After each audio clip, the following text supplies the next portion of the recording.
Protests in Iran are taking place in a media distortion field. They're being framed as existential. The supreme leader plans to flee to Moscow. Ethnic rebels are taking over towns. Senior military officials are defecting, and so on. These are some of the claims you'll hear, and they create the impression that the country is just days away from collapse, but most of it is disinformation. Rather than focusing on the protests themselves, this video looks at the structural pressures surrounding them, the constraints that ultimately decide what they can and cannot achieve. The United States is embellishing the events because it needs a pretext to justify regime change in Iran. There's no denying that Iranians have taken to the streets to protest the government, and that many have been killed as a result.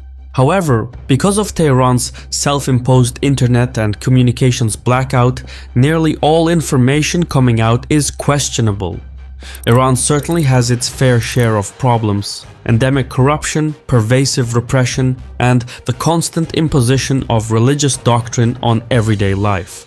Those out on the streets are risking everything for a better future, and their situation deserves genuine empathy. But the protests are neither fully organic nor fully orchestrated. CIA and Mossad operatives are on the ground, flooding the information space with noise. When you look past the distortion, for Iran and its people, there are no good options. There is only a race to the bottom. Iranian authorities say 2,000 people have been killed so far.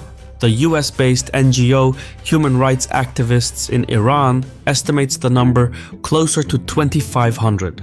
By any account, this is the most significant uprising in 2 years. But the odd thing about these events is the media coverage.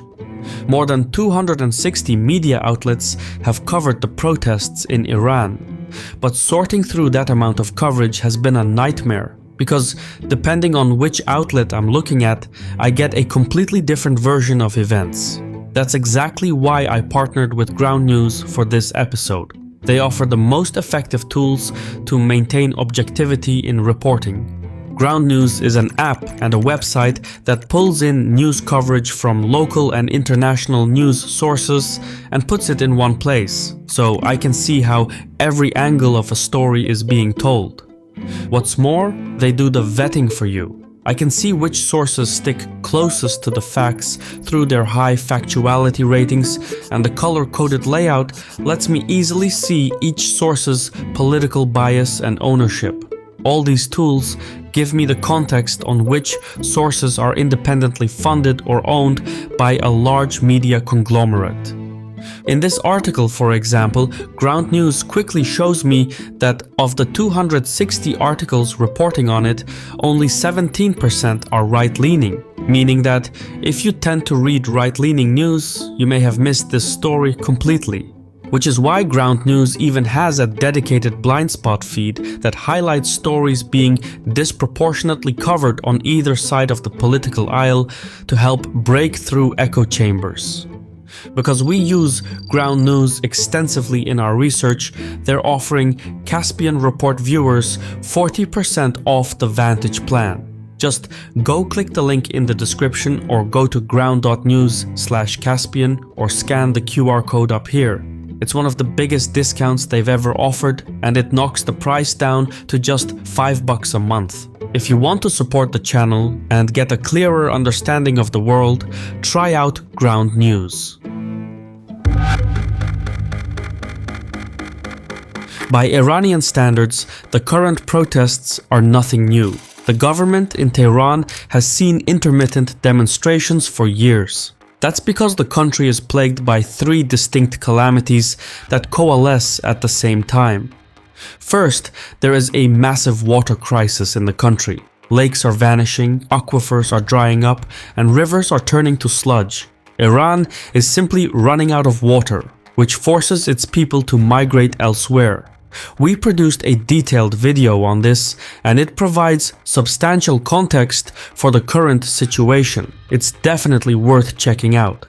The second crisis relates to energy. Years of sanctions and aging infrastructure have left Iran with a growing natural gas deficit. This deficit has been the source of mass demonstrations every winter. We produced a video on this as well, and it's worth reviewing even now. However, this winter, the energy deficit is greater than ever because Israel bombed much of Iran's oil and gas infrastructure during the June 2025 conflict, and Tehran has been unable to repair the damage in time. As a result, prices have spiked across the country. Inflation is high, living costs are agonizing, and the government has not provided meaningful stimulus to remedy the situation. The third crisis is the economy's downward spiral. Trump's maximum pressure campaign signaled the start of this. Trump not only embargoed Iranian oil and put a stranglehold on its economy, but he also ended the 2015 nuclear deal that Obama had negotiated, which provided Tehran with sanctions relief in exchange for limiting its nuclear activities. Since the nuclear deal's collapse and the reimposition of US sanctions, Iran has experienced major protests roughly every 2 years. These include the 2017 to 2018 economic protests, the 2019 to 2020 fuel protests, the 2021 to 2022 water protests, the 2022 to 2023 women's rights protests, and, most recently, the current protests. In short, Iran has been down this road before. However, the current protests are different, and this chart tells the story you need to know. The Iranian rial has plummeted against the US dollar since the Israel-Iran war, losing about 40% of its value in less than 7 months. In late December, things finally snapped. Shopkeepers in Tehran's Grand Bazaar and other commercial districts took to the streets. Within days, the demonstrations spread to other commercial centers nationwide and expanded to include activists, students, truck drivers, and others. The economic frustrations of Iranians had been simmering for years. In fact, President Pezeshkian was elected in 2024 precisely because he promised to negotiate a new nuclear deal with the United States to ease sanctions. However, the talks failed. Both sides adopted maximalist positions, offering little to no compromise. Then, in June 2025, the Israeli and American strikes on Iran's nuclear facilities compounded the diplomatic deadlock. Policymakers in Tehran looked inward. With little hope of sanctions relief and lacking the capacity to address its economic shortcomings, Iranian political factions began pointing fingers at one another. Among other measures, the Minister of Economic Affairs was dismissed and the central bank governor was later replaced. But this reshuffling has had no impact on the livelihoods of ordinary citizens and merely demonstrates how the political elite in Tehran moves lawmakers in and out of government just to appease a frustrated population, since they have no real way to improve the economy.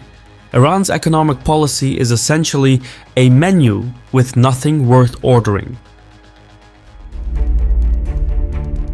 Regardless of how many people are in the streets, the government in Tehran has no intention of giving up. They will not go down without a fight, and they're willing to risk civil war if it comes to it. That's because Iran's socio-political state is extremely complicated and will remain so for the foreseeable future. Whether one likes the clergy or not, Tehran has a stable support base. In the last presidential election, over 13 million people voted for the ultra-conservative candidate. This support base underpins the government, the IRGC, and other paramilitary groups. It's essentially what keeps the country running despite all its complications and shortcomings. So even if protesters prevail, the government machinery will not disappear overnight. It's also worth noting that Iran's government is not a monolith. Behind the scenes, there are disagreements over policy making and what steps the state should take. This is important to understand because, contrary to the belief that the protests will cause the government to collapse, it's more likely that the protests will drive political change from within by reinforcing certain political elements while disarming others. Whether that means a dramatic change in policy led by liberal officials such as President Pezeshkian, Ali Larijani, or former President Rouhani remains to be seen. But it could just as easily mean an extreme change in the opposite direction, with IRGC officials taking direct responsibility for the country. At the same time, it should be noted that within Iran, there is no organized political opposition to the government. They've been co-opted by the state. Meanwhile, outside the country, the political opposition is highly conflicted and polarized. Some of the groups include communists, republicans, and monarchists like Pahlavi. Apart from their opposition to the Islamic Republic, they share little in common. In this round of protests, the monarchists have had the upper hand. They've successfully spread disinformation at scale, particularly online, but their on-the-ground influence is limited. Another point to remember is that many Iranians who oppose the government also fear that a collapse would lead to an unpredictable power vacuum, and possibly the disintegration of Iran into many smaller countries based on ethnic fault lines. Thus, even Iranians who oppose the government acknowledge that the current system provides some degree of national unity, even if that unity is coerced.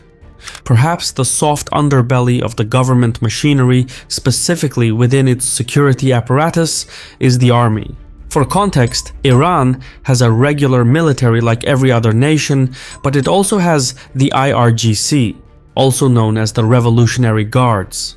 This faction has the numbers and weapons, and frankly overshadows the regular army. It's doubtful that Iran will see defections within the Revolutionary Guard, primarily because they are financially and politically entrenched in the current political system. For the protests to truly endanger the government, this massive apparatus would first need to fall apart, and the regular army could be a weak spot to watch. Its members are less devout and less committed to the supreme leader, which is also why they've always come second to the IRGC in equipment and armaments. So, if there are any security defectors, they will come from the regular army. The bottom line is that Tehran is facing massive demonstrations, one of the most serious since the 1979 revolution. However, don't expect a rerun of Syria, where Assad was ousted in a matter of days.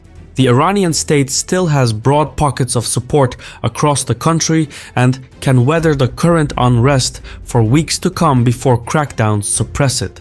That window, however, also leaves Iran's leadership in the crosshairs of American or Israeli power, visible or otherwise. I've been your host Shirvan from Caspian Report. If you approve of what we do, please leave a comment, hit the like button, and mayhaps share the video. In any case, thank you for your time, and Sawal.